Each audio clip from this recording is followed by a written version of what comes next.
Are we talking soft cat girl era or spooky girl cat era? I agree though, it's time to go back to my ruse.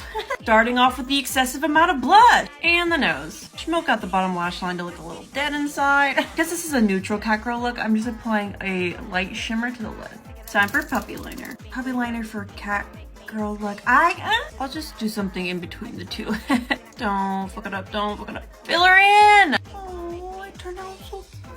Using eyeshadow, I'm gonna create a soft, cute inner corner moment. Some bottom lashes, and circle lenses.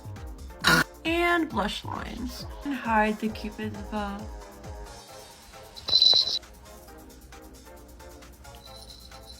Head pats.